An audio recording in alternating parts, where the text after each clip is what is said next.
Good morning. Good morning. How are you doing? Good morning.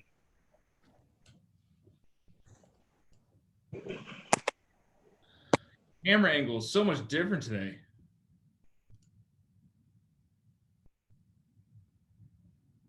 So is yours, Jason.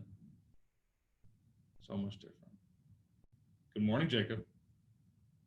Morning, Dan. How are you, sir? I'm doing good. How about yourself? Good, good. I still want to get some time together so we can meet one-on-one, go over some things. I'm free all week. Groovy. Morning or afternoon work better for you? I can do morning. Okay. You want to do 8:30 on Thursday morning That works for me. over there at the KLP office? Yeah, I'd probably have to miss this morning meeting to drive down there, but We can do it at 9 then. I mean, what are you closer to the River office or closer to the Tanque Verde office? River office. Okay, let's do the River office at 9 then. Okay, sounds good. Perfect. 9. Throw it in there. Boom. That was easy. All right, thank you.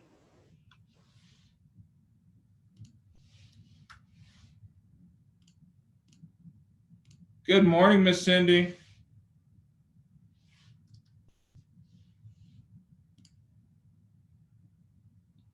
Cindy, how's your listing coming along?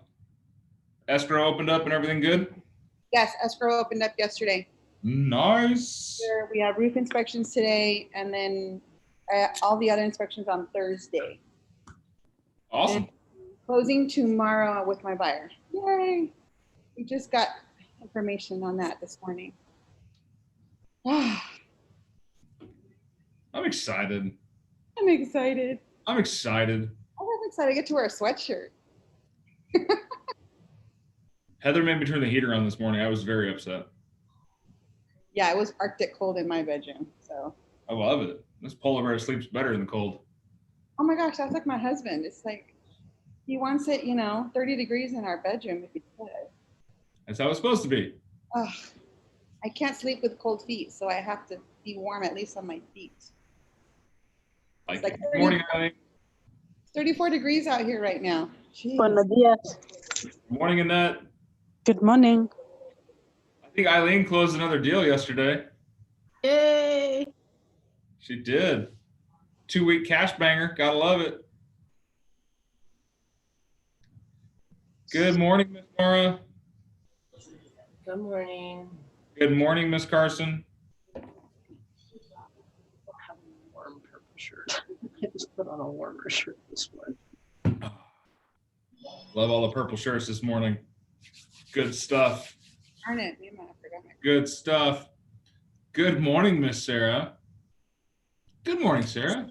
Good morning. My background, my kids and I were playing with this the other day. I don't know how to get rid of it. So anyway, it looks ridiculous. I'm sorry. It works. I guess. Eileen, these shirts can be purchased when I make another order of them. I had them custom made. I mean, that's the thing is if we want to order some more, I'll do it. The more we order, the least expensive each one gets. Yeah. Let me know. I would like to order. Too. Okay. Yeah, I'll take one too. Not your size though. No, yeah. Is that Good long? morning, Larry. Long time no see, sir. You're muted. He's forgotten. Yeah, good to be back. I It is said, 8:01 on this Tuesday of Purple Shirtness, and I want to say thank you so much for giving of your time this morning. I hope everyone had a fantastic Monday. We are 1 week away from the election, which means that we're still going to be fighting with the same objection of I want to wait until after the elections. I heard it again yesterday. I'm also running across a lot of people that are listing their homes and wanting to list higher than the average value of the house. Because, well, the neighbor's house sold for this much. Well, sir, the neighbor's house is twice the size of yours. So as we work towards our competencies with sellers, we're going to have to learn how to handle their objections and scripting with them beyond the agreement of getting them to list their house. Jason Thompson was actually privy to be in the room when I was having that conversation with him yesterday. And what questions did I ask, Jason? Do you remember? Yeah, what is it? What makes you think why do you, or what is it that you come up with that price? Okay. What makes you think that your house is worth that? Where do you think, what do you think your house, excels in? These things. And then we ask questions, what happens if it doesn't appraise? Or no, what happens when it doesn't appraise? What happens when you don't get an offer in the first week? You got a seller that wants to sell their house. Like the case in point, this house is worth $250. Neighbor's house sold for $270. Wife thinks the house should be worth at least $270 because the neighbor's house sold for $270. What's the difference? About 1,000 square foot difference. About a lot of house. A lot of house. But that's the thing, is we have these conversations and people are Zillow realtors. And you guys all know my saying on Zillow, right? If you haven't heard it before, somebody please share it. The A in Zillow is for accurate. There you go. If you don't smile at that, your clients won't. So if you can, hey, you know what, Ms. D, I completely understand that Zillow says your house is worth $290,000. And did you know that the A in Zillow is for accurate? And then read the small print right under their estimate. Yeah, the Zestimate down at the bottom. If you have not done so, read that. It'll highlight what we're talking about. But being able to have that conversation is important. It all falls in line with the exact same questioning. What's important about that? What is it about your house that makes you feel like it's more valuable? What happens when it doesn't appraise? The line of questioning is always going to be similar, regardless of situation, because you want to get to the underlying root of the problem. Objections are like sicknesses. We don't just put a Band-Aid on it and send them to bed. We want to find out what's wrong so we can cure it. Right? Only way to get to the bottom of an objection is to ask questions. So we're going to go around the room and I'm going to ask you to ask me a question. And I hope the question is, what's important about that? I'm going to make sure you all can say it. Who wants to go first? Mara. So Dan, why didn't you want to list your house this week? Well, I was waiting until after the elections. Hopefully things calm down in my neighborhood. I'm really tired of getting posts in my mailbox and all the signs in the street. I just hope I think it'll deter from marketing. Oh, okay. Well, I can understand people are a little concerned about that right now. What specifically about listing your house though is concerning you? I just want to make sure I get top value. I mean, I've been in it for 10 years and it's time for something smaller, but I want to make as much money as possible. Right. Well, it does seem like things are slowing down a little bit right now, which would mean, we already have almost the lowest inventory in history. So your house is really going to stand out because there's just not very much inventory out there. And people that are looking are still very serious, right? Because, sometimes there's a little volatility around an election. So I understand that. So, if we were to get it listed and, we're just saying that there's a lot of activity. So can I get you to reconsider thinking about listing next week? Maybe. Okay. I'm not sure where else to go with that. That's hard. What I would have thrown on there, Mara, is when you said, if you were to reconsider, or when, if we were to list your house, start weaving in assumptive clauses. How can you say something better when you say, instead of saying, if we were to list your house, when we list your house, when we list your home, right? We want to go for the assumptive. When we put your house on the market, when we list your house, it'll sell fast. It'll sell fast. And we're going to get top dollar. Top dollar. Have no fears, sir. I understand your concern about wanting to make as much money as possible. My job is to make sure that you achieve that goal. And with the market seeing as low of inventory as we've ever seen, I know that when we sell your house, we're going to get you top dollar for it in short order with the least amount of hassle. Sign right here. Press hard. Fourth copy's yours. Can you guys all have that conviction? Is it going to take some time? So all it is repetition, asking questions and saying things better, asking better questions, but don't be afraid to weave in some closing. Notice how I didn't say when I sell your house. What did I say? We. I'm partnering with the person I'm talking to. All right. Larry, I just want to wait. I'm not sure of what's going on right now. I think it's not the time to buy a house. I'm just going to wait a few months. Well, actually, the opportunity to buy a house right now is almost one of the best that we've had. Two things are happening in the real estate market right now, Dan. Number one, through this whole COVID thing, while so many different aspects of the world have gone kind of into a disarray, the real estate industry is rolling right along and actually having a banner year, which means that things are happening on positive levels for people. Also, with interest rates where they are right now, you can't picture a better time ever because rates are at historic lows. And I know they've used the word historic lows for years now in advertising on television, but we truly are at historic lows with rates as low as into the twos. Additionally, in the near future here, there's going to become a lack of inventory higher than what we have now. What happens in November and December, Dan? It gets cold. Yeah. What else? Holidays. Yes. So here's what happens. A lot of people decide not to list their homes in November and December. It's the holidays. We don't want people in our house. We'll wait till after the first of the year. And actually, the smart people will be listing their homes because I've got myself into a corner here because I was doing the reverse. I was doing the listing sell instead of a sales sell. You kind of threw me with sale. You don't want to buy. I thought you were going to do another sell. But the buying thing on the interest rate is still a really good point and where the real estate industry has been over the past year. There you go. Okay, thank you. Sorry, I didn't finish it.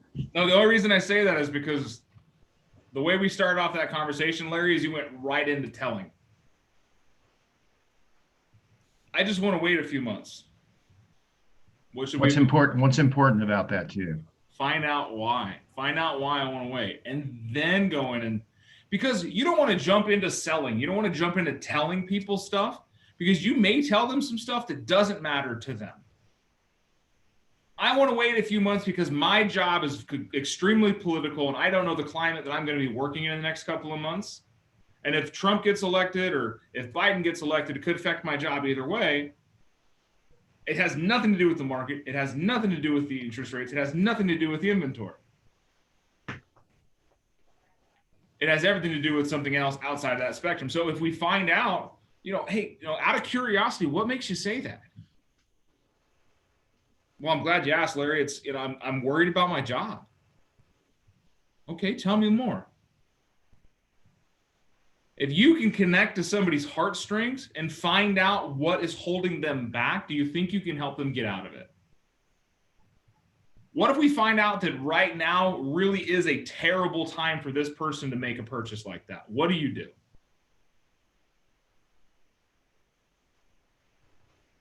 Anyone, what would you do? Found out it was truly a terrible time, then say that you agree with them that this is not the right time for you to sell or buy, and when that time comes, that you'll be there for them. Do you guys understand why I'm saying this? I want you to be okay saying it's okay not to buy or sell a house. Don't be so hard up for the commission that you talk somebody into doing a bad thing. Because then you become a statistic. Because you have shown that you care more about the pay than the person. And let me tell you, history dictates that the agents that focus on the pay and not the person become a statistic. And on average, 80% to 90% probably now of agents drop out within the first 3 years. Did you know it's after the third year that things really start working out for you and you get a bunch of repeat referral business? The graph works in your favor. So if it's really a bad time, say, you know what, Larry, I completely understand it. It doesn't sound like right now is a good time for you to buy. I don't want you to put yourself in financial hardship. I know that your family's safety is more important to me than selling a home. Why don't we revisit this conversation in a few months? Why don't we touch base next month after the election? You know, and then check on them weekly. How you doing? How's life? How's the kids? How's family? How's work? Go to a Ford call. Because now you're not only the realtor of choice, you've just become a friend. And as we've seen through all of our classes and training is that I don't want to say 90%. I like to use the word 90% because the other 10% doesn't matter. Most people find their realtors that are friends or referrals of friends. So if you can be somebody's friend in real estate, do you think that they're going to go somewhere else when that time comes to pass? Yeah, not only that, because you've had that personal conversation, the client doesn't have to go through that personal conversation again with someone else. He already knows my situation. Yeah, I'll you know, as long as you maintain those touches. And that's the thing is I got beat on a deal. A friend of mine from high school went with another agent because she has already dispelled everything to them and she didn't feel like going over it again. She had no doubt that I'd be able to help her at high level. She just felt bad because she'd already gone through a year of dealing with this guy before I ever in contact with her, and she chose someone else. I didn't feel bad. It just taught me that I was not number one in her brain, so that when that time came to pass, she reached out to me first, and then I would have been the one working with her for a year. Shame on me. But I want you guys to learn from my mistakes and each other's growth, and don't be so forceful in saying, now, buy now, buy now. Don't be Scott Lehman. You're not in a pickle. You're a real estate professional.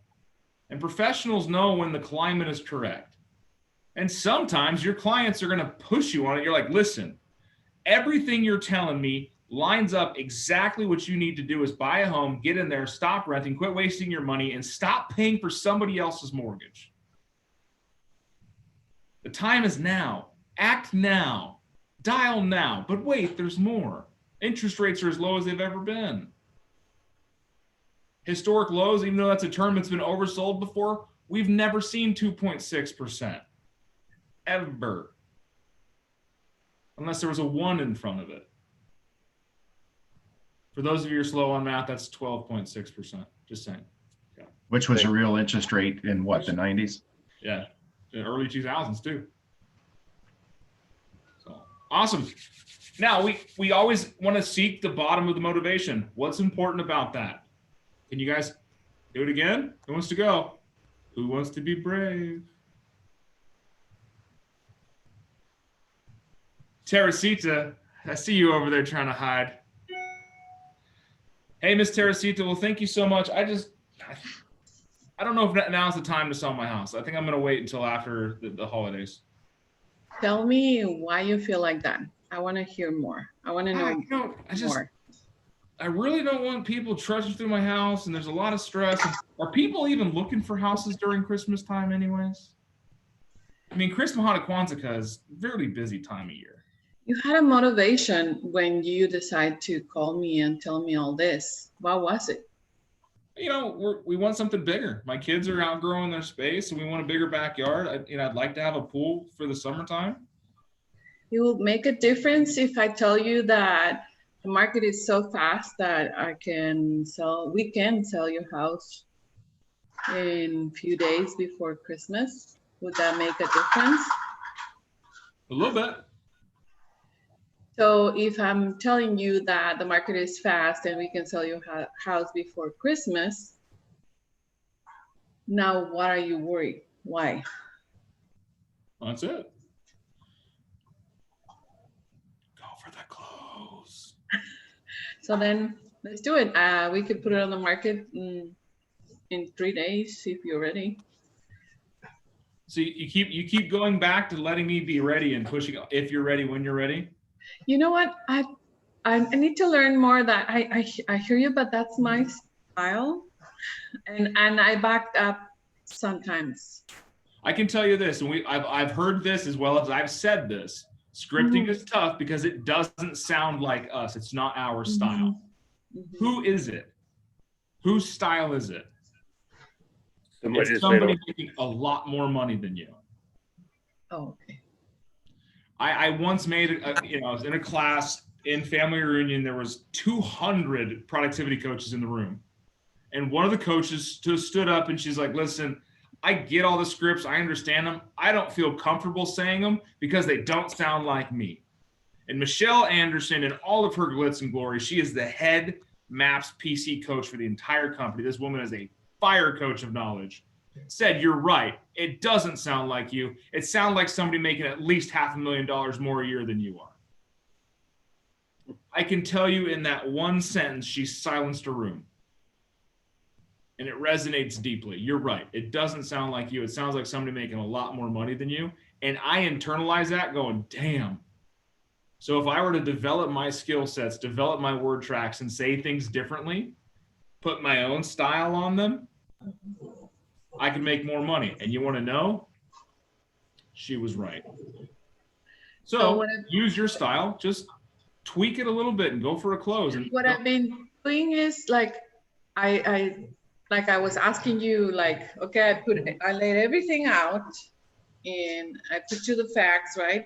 So I let the people keep talking, right? And when I see them more confident, I go for the close.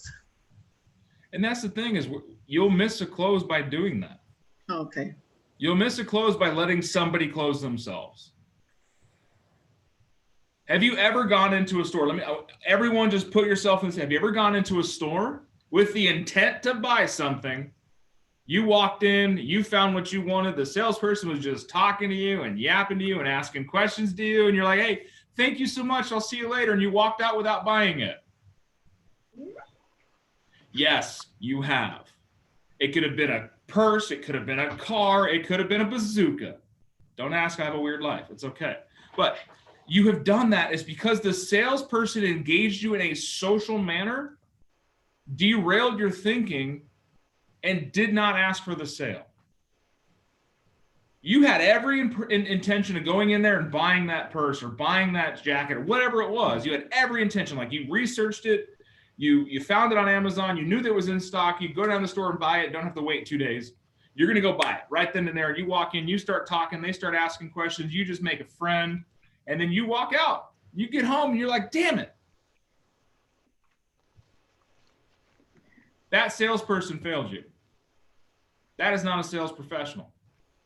But like you said, Teresa, you already came to me with all these questions. You already had the motivation to come to me. Your job is to seal it up. Your job is to bring to conclusion. And it's as simple as saying, great. Is there anything else that concerns you? No? Fantastic. When would you like to get together, get the paperwork done? Does today work? Would be later this week easier? Is that hard? Is that a hard close? No. All it is it's tying up the loose end. When you say things like, you know, we can get your house sold if you're ready to, that in itself is opening up that doubt in the person's mind that, oh, am I ready? They don't think I'm ready. Maybe I'm not ready. So by simply saying things like, hey, you already came to me with all this motivation. What was it? Okay, great. You want to sell your house, get a bigger one, backyard. What if I told you that right now, because inventory levels, I could probably sell your house and get you into the next one before Christmas? Oh, that sounds great. Fantastic. Is there anything else holding you back from selling your house with me today? No, that's it. Great. When can we get together, get the paperwork signed? Would today be good or next week? And that'll flush out the next set of objections. And as you flush and go, you're able to work through the close. Got a lot of head nods on that one. So good job though, Teresa. Don't feel bad. You did great. Compared to when we started talking months ago, you're doing fantastic, and it shows in the amount of sellers and buyers you're helping. So keep it up. How you practice here is how you play in the real world. If you're going to hide on this call, you're going to hide in real estate. Do you want to be a statistic? I do not invest my time in you for you guys to fail. Trust me. If you want me to bill you by hour, I will. It's scary. Yeah, Samantha got the joke, Dad. Good stuff. All right. Who wants to go another round? Who wants to give it a shot? Up, Laura's up. Let's do it. I'm going to throw a curveball at you, Laura. All right, I'm ready. Who's going to be Laura's client? It's not going to be me. Oh, yeah. I can. Mara's up. Mara's a good client, too. You want me to be nice or no? Okay. Hey, Mara, how are you doing? Hey, good. Yeah, I'm glad I caught you today. You know, remember the time that we talked about that you said, call you back. Now I'm calling you back. How's everything going? Oh, very well. Yeah. How's family? Thankfully, they're all safe and healthy. Thanks. How about you? Good. Everything is going well, you know, with all the craziness, but it's still, you know, gotta do what you gotta do, right? Well, glad to hear you're healthy.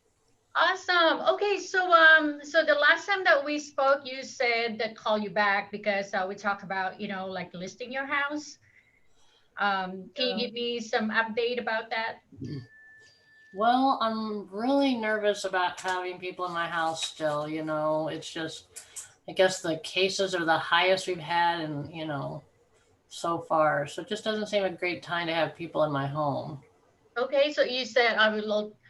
Well, first of all, thank you for telling me that because you said you're nervous. So what's the specific, like why you are nervous about?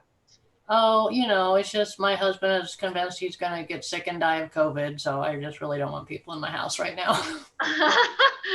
Sick and, well, is he sick right now? No, he's not. He's afraid that he will get sick and die. Oh, okay. Yeah. So you know, definitely understand where you're coming from. You want to be safe and everything. But the last time we spoke, you said you'll be ready. So can you tell me what's the main reason why you can't be ready right now? Well, mostly because he's fearful of, you know, dying. Plus the holidays are coming up and the election, all the uncertainty. It just doesn't seem like the right time. Okay. Well, you know, like a lot of people saying it's not the right time, all that stuff. But you know what? Right now, it's a really, really good time because we are lack of inventory. And then the people like looking house like yours. So if you can list it like this month, you know, we'll be ready. I'll bring all my team, get ready all. And of course, you know, if you worry about the COVID, we can definitely like have this, you know, COVID protocol and rules. You can have a sanitizer, the gloves, the mask, you know, you don't have to worry about that. Well, even if we did, it sounds like with such low inventory, I've been looking, I can't find another place to move to. What if it's sell? I don't have a place to move to. Hi, sorry. Okay, so well, first that we're gonna find you a house, and then you know I'm gonna get to work. I'm gonna send you a lot of like the places, maybe you know, and then once we find a house, then while we list your house, and then we can search for a house. If that sounds like you wanted to do. Well, it sounds like I'd be up in the air. I just really don't want to be homeless. You're funny. You won't be homeless, of course. Well, I guess we've been looking for like a year for the right house to move to, and I haven't found it yet. Okay, so this is what I want you to do. I think you have to sit down and talk to your husband and then reevaluate what exactly you wanted to want, you know, that you said you can find it. I keep sending you stuff, but you said it's a no, right? So let's reevaluate what you want, and then I'll get back to you like in about 3 days. Is that sounds like okay? Yeah, I mean, I think we're pretty specific on what we want. We just haven't found it. You know, we don't have to move. You don't have to move. Well, you say you want to sell your house. Right, but I don't want to till I find a good one to move to.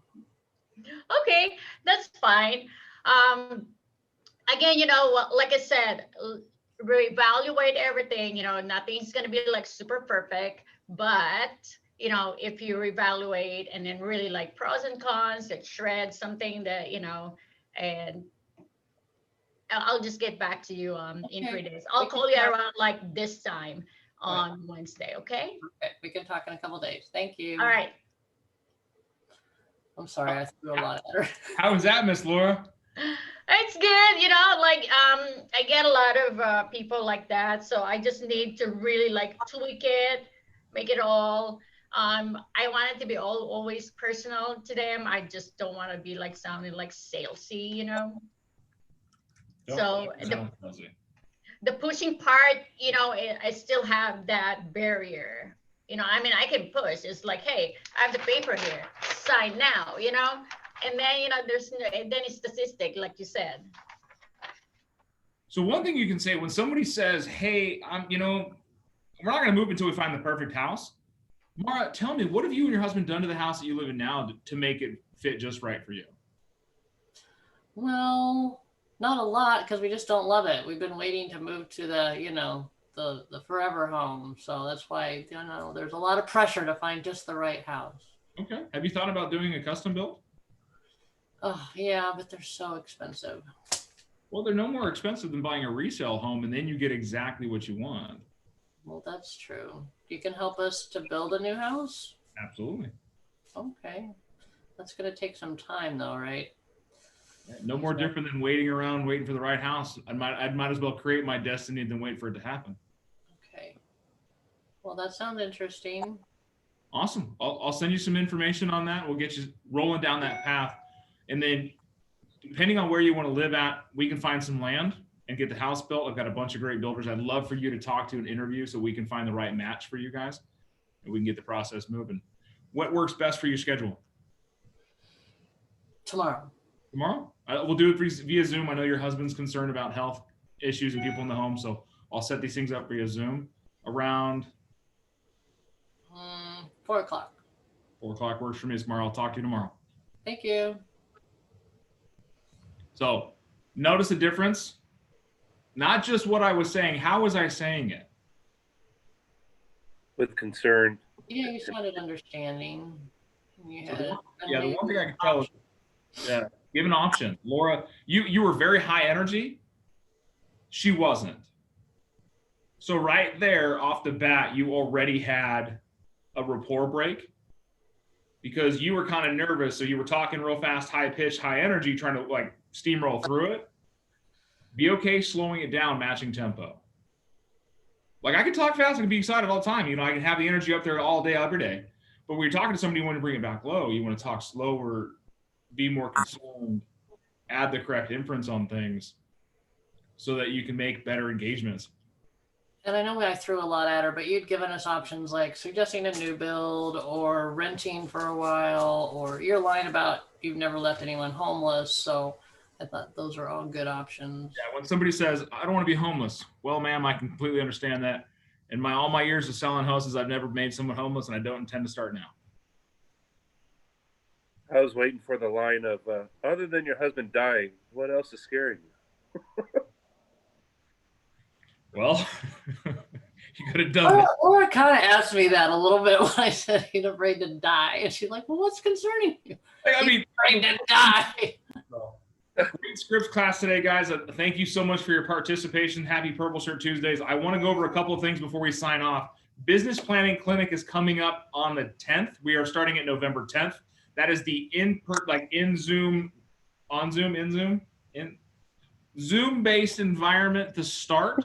It's the lecture portion of it. And then on the 16th, you will be signing up to do an in-person workshop at one of the hotels, big hotels where you can social distance. That way we have instructors in the room to help you out. Get signed up for those. If you need help getting signed up, send an email to Kayla. Actually, she gave me a survey, some kind of survey monkey link to send you. But ultimately, send an email to Kayla. It's Kayla, Kayla at 1kwsa.com. That's the number 1kwsa.com. And also, Friendsgiving is coming up, which we're doing a Topgolf event. We're renting out an entire story. So if you want to come be part of that, the culture event there, information's coming out. I want to say that Sarah Kuhn, our very own Sarah, was the very first person to buy a ticket for that. So that's so funny. Oh my God. It's because I'll forget if I don't, as soon as I got I was on there and it popped up and I'm like, yes, I'm going, I'm not going to forget. So there we go. That's kind of embarrassing actually. Oh, it's good. It's awesome. We were excited about it Because when someone says, hey, it's one of your PC people that bought the first ticket, I'm like, hell yeah, it is.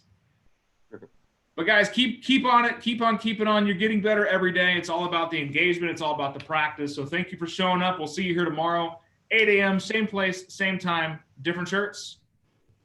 And speaking of the shirts, we are going to look at ordering some of these if you want. We'll talk about sizing and stuff like that. And if I get a batch order together, I'll get a pricing structure.